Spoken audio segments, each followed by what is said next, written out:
Hey, I'm Wheeler from the tripod team, and I'm going to talk about a problem that we've been seeing some customers have over the last month. And this problem has to do with reassembling the cam lock collar.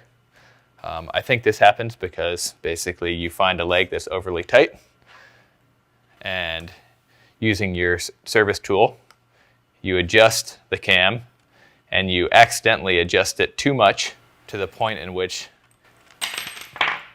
the cam lock collar actually disassembles, and you're left with a bunch of pieces, and you have to figure out how to put it back together. This is a difficult little assembly, and ideally you should be careful not to loosen it too much to avoid this, but we're going to show you and walk you through the steps of exactly how to put it back together.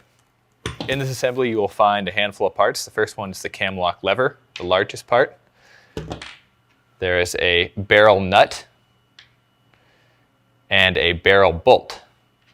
And the final part is a friction washer, which is a little plastic piece here. The way this goes together is the cam lock barrel nut goes into the cam lock lever, as you can see.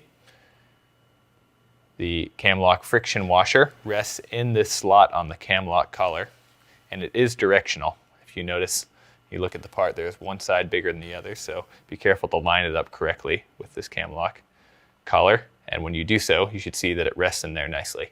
Once you are at this stage, the cam lock lever and the cam lock barrel nut get installed. As you can see here, the cam lock barrel nut has threads, and they need to be aligned to the screw when installed.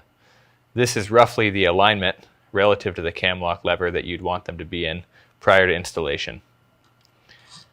Once you install your bolt, the lever can then be installed on top, being careful to align the threading. If there's any issue, a screwdriver can be used on the keyed feature of the cam lock barrel bolt to aid with alignment. Once you have the threading started between the cam lock barrel bolt and the cam lock barrel nut, you'll need to retune this tripod leg section to an acceptable force. This can be done by slowly tightening this bolt until it does not slip at a reasonable pressure.